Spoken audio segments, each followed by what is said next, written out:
बोलिए बागेश्वर महाराज की जय, हनुमंत लला की जय, राम जी सरकार की जय। ओम क्रीं कालिकाय नमः। कल अष्टमी तिथि है।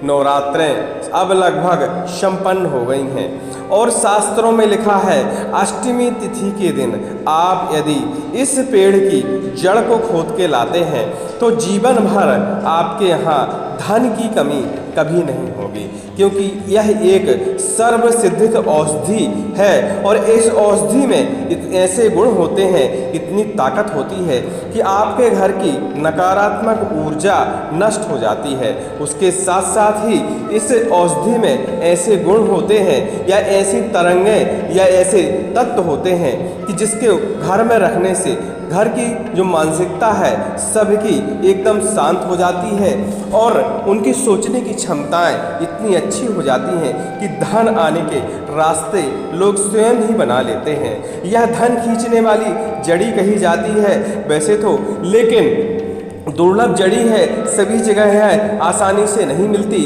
हो सकता है आपके यहाँ आसानी से मिल जाए, हमारे यहाँ आसानी से मिल जाती है, इसलिए कि हमारे यहाँ पानी के साधन अच्छे हैं और यह पानी के आसपास 12 महीने रहने वाली औषधि मानी जाती है। यदि आपके यहाँ यह औषधि मिल जाती है, वैसे तो इसका ठंडियों में सीजन होता है, लेकिन गर्मियों में यह आसानी से थोड़ा थोड़ा नहीं मिलती, क्योंकि गर्मियों में जब घास फूस नहीं होती तो गाय वगैरह, गौ माता वगैरह इसे चर लेती हैं और यह उपलब्ध नहीं हो पाती।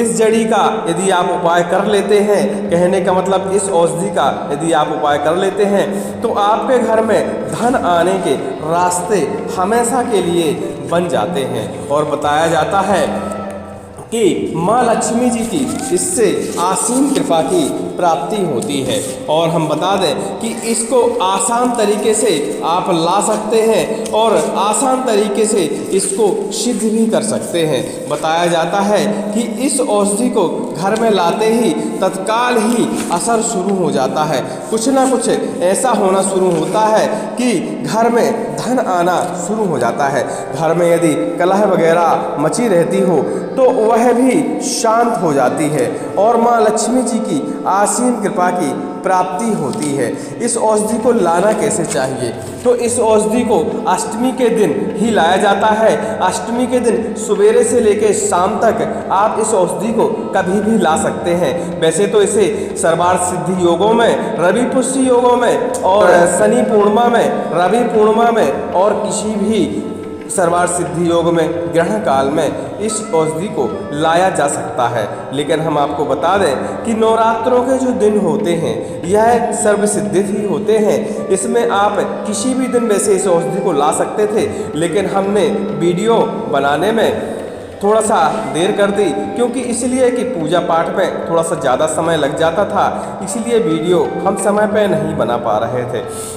अब इस औषधि को बरियारी कहते हैं और आप किसी भी जगह इस औषधि के बारे में खोजेंगे तो आपको पता लग जाएगा कि यह धन खींचने वाली औषधि होती है। जिस जगह इस औषधि की स्थापना रहती है या जिस जगह औषधि रहती है वहाँ धन अपने आप ही आने लगता है। बताया जाता है कि इस औषधि को सिद्ध करके यदि आप जेब में डाल के किसी जुए वगैरह में भी बैठ जाते हैं तो जुआ आपकी तरफ ही आता है।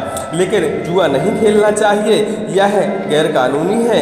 हमें कुछ ऐसे उपाय करने चाहिए ताकि धन आने लगे, जैसे मेहनत करना, रोजी रोजगार करना, नौकरी में फ़ायदा करवाना, इन सब चीज़ों में आप औषधि का उपयोग कर सकते हैं। बरियारी को लाने का जो सबसे आसान तरीका है, धन्वंतरी जी की किताब में ऐसा लिखा है कि इस औषधि को लाने से पहले कुछ मंत्रों का प्रयोग किया जाता है और जब इस औषधि को सिद्ध किया जाता है तो उस समय भी कुछ मंत्रों का प्रयोग किया जाता है। औषधि लाते समय हमेशा 1 लोटा जल लेके जाएं और पेड़ को बढ़िया से ऊपर से नीचे तक, क्योंकि छोटे पेड़ होते हैं, 1 लोटा जल में पूरा पेड़ स्नान कर लेगा।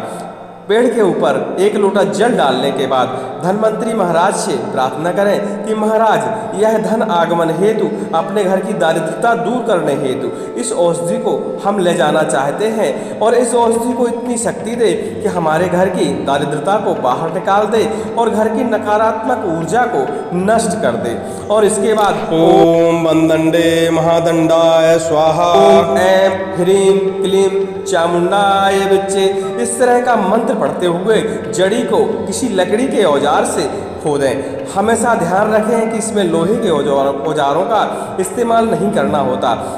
लकड़ी के औजार से इस औषधि को खोदें और इसकी मूल यानी जड़ को लेकर अपने घर आएं। घर आने के बाद इस जड़ी को दूध से स्नान कराएं और पूजा स्थान में यानी कि देवी जी के सामने इस जड़ी को रखें। इस पे सिंदूर वगैरह अर्पण करें, पुष्प वगैरह अर्पण करें, दिया दिखाएं और आरती करने के बाद आप इस मंत्र का थोड़ा सा जाप करें। जाप आप अपने समय के अनुसार कर सकते हैं। वैसे तो इसका 108 बार जाप करने का विधान बताया जाता है और जब आप 108 बार इस मंत्र का जाप कर लेते हैं तो आपके घर में लक्ष्मी आगमन शुरू हो जाता है। भी आप जाप शुरू करें तो जाप करते समय माँ लक्ष्मी जी का, भगवान धन्वंतरी जी का ध्यान अवश्य करें, क्योंकि औषधियों में शक्ति तभी आती है जब धन्वंतरी जी आदेश दें या आप धन्वंतरी महाराज जी का स्मरण करें, तब औषधियों में शक्ति और तेज पैदा होता है।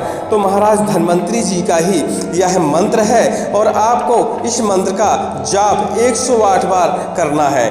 मंत्र ध्यान से सुनिएगा और इसका 108 बार कोशिश करिएगा।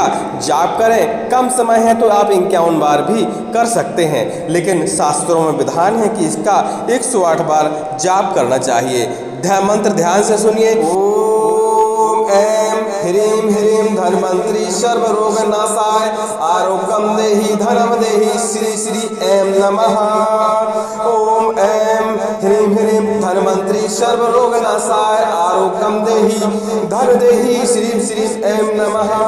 ओम ऐं ह्रीं ह्रीं धन्वंतरी सर्व रोग नाशाय आरोग्यम देहि धनम देहि श्री श्री ऐं नमः। इस तरह का यह मंत्र है। आप इसको जाप करने के बाद औषधि को सिद्ध कर लीजिए और सिद्ध करने के बाद इस औषधि को किसी लाल वस्त्र में बांधकर 7 गांठें लगाकर इसे अपनी तिजोरी में रखिए, पर्स में रखिए और अपने घर में किसी सुरक्षित स्थान पर या भंडार गृह में भी इस औषधि को रख सकते हैं। इस औषधि को रखते ही आपके घर की नकारात्मक ऊर्जा दूर हो जाती है, धन आने के रास्ते सुगम हो जाते हैं। कोई ना कोई संयोग ऐसा बनता है, चाहे नौकरी आपकी सही ढंग से चलने लगे, बिजनेस आपका सही ढंग से चलने लगे या दुकानदारी आपकी सही ढंग से चलने लगे, लेकिन संयोग ऐसा बन जाता है कि घर में धन आगमन शुरू हो जाता है।